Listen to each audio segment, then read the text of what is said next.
morning, students. Sorry, I had to stop by Starbucks and get a drink. So I have a lesson planned for you guys today in which you're going to be doing a little bit of independent work and then sharing with the class based on the readings.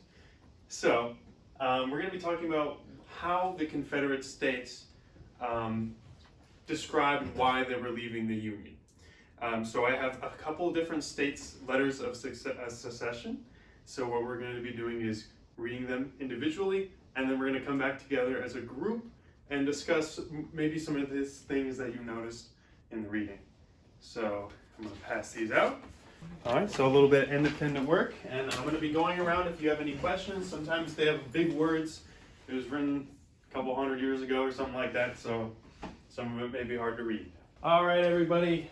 So since we're about wrapped up, just out of time, we're going to go one by one and discuss what you thought was important from each group here, and then I'll write it down, some notes on the board, and then while other groups are sharing, make sure to be taking notes while they are sharing, and I'm also going to be lecturing alongside that, so make sure you take notes. This can be either taken on your piece of paper, in your notebook, and that's going to be what I'm going to be grading for this assignment, so please, please, please make sure you take notes. All right, Owen, tell us which document you had and then what you thought about it. All right, so I had the cornerstone speech, which was coming from what you would say a bad guy. Yeah. So basically he was saying that the ideas of the old Constitution were wrong and would fade away, and he felt this way because he said that the North based their premises off, or their ideas off of that, black people were equal, and that if they were, that they would be entitled to the privileges and rights of the white man. And he's saying that this is wrong, so if they, Yeah, that was great. That was amazing. Thank you. So a couple of those ideas from that speech that a lot of historians take away from that, and it's used to kind of define what the Confederacy stood for. So we have, his name was Alexander Stephens. He was the vice president of the Confederacy, and they're basically having a constitutional convention of their own. So instead of the U.S.'s, where it's like Thomas Jefferson and all those guys with wigs, it's their own constitutional convention. So they say the U.S. is wrong, and they say that the North wanted equality, that the United States Constitution had the idea that races were equal, and that the Confederacy didn't believe in that. So that's why I jotted this here. The Confederacy was built off of the idea that one race was better than the other, and that just so happened to be white people. So that is what we call white supremacy. All right. Thank you, Owen. Thank you for sharing. no problem. Now, Will. I had Georgia's All right. letter of secession, Alright. and it was basically just talking about how the new Republican Party, the party of Lincoln, it is now an anti-slavery party, and that attack on slavery is an attack on Georgia itself, because Lincoln has stated plainly that anti-slavery is its mission, and that will basically derail the Georgian economy, and the North is greatly dependent on the federal government, more so than the South. The South is further economically independent than the North, and because of that, Georgia doesn't need the North at all. Georgia doesn't need them, so they want to be independent. They want to own slaves, that's their right. All right. Couple great ideas. Thank you for sharing. So Georgia was saying that they were afraid that Lincoln would take away their slaves. Now this is an interesting concept during the Civil War, because Lincoln, during his presidential run, he didn't say he was going to free the slaves. Lincoln was an abolitionist, which means he believed slaves should be free, but he said that he wouldn't free the slaves if he was president. So when he was elected, that's when kind of the states started to secede. And so it was kind of weird. It's like, Lincoln's like, guys, I'm not going to take away your slaves. And then they're all like, he's going to take away our slaves! So that's kind of, they were scared. It was fear, a little bit of fear.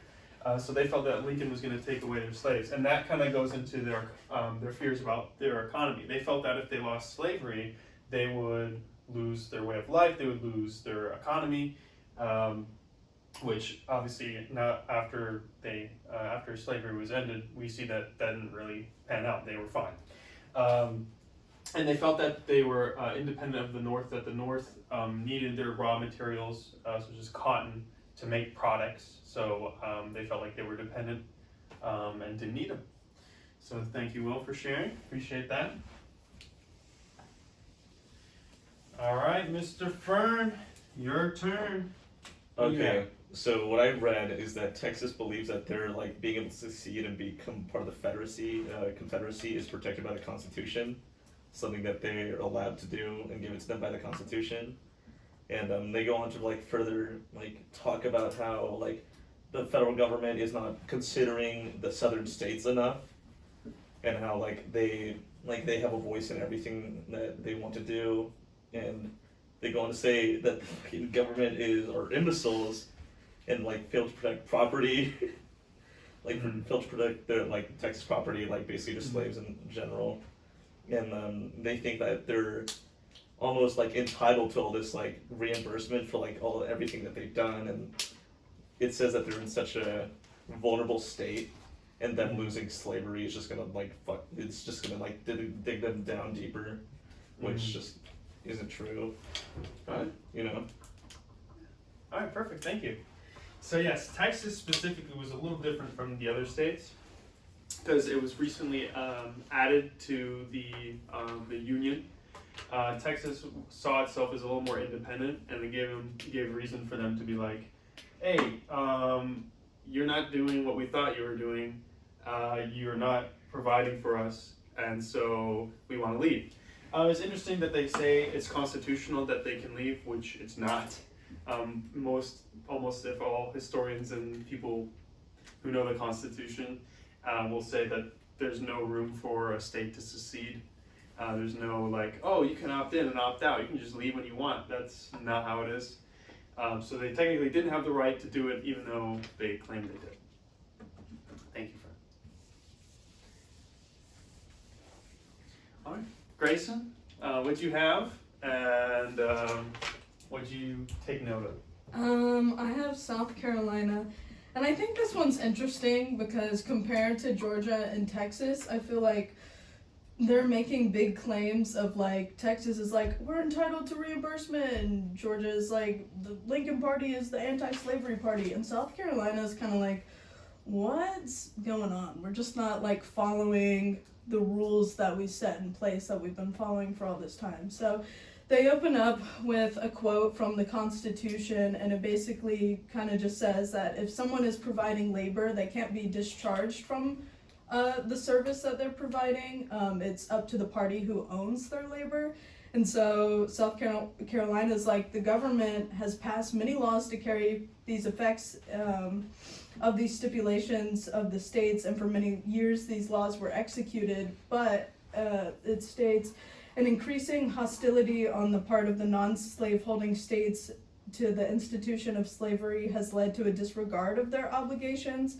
So they use New Jersey as an example of like New Jersey used to follow these rules, but now with the change of feeling towards slavery in the country, now they're able to not follow the Constitution, and no one really cares, and so they're kind of angry about that. So it's kind of similar to Texas in the constitutionality sense, where it's like, hey, we agreed on these rules, and you're not following those rules.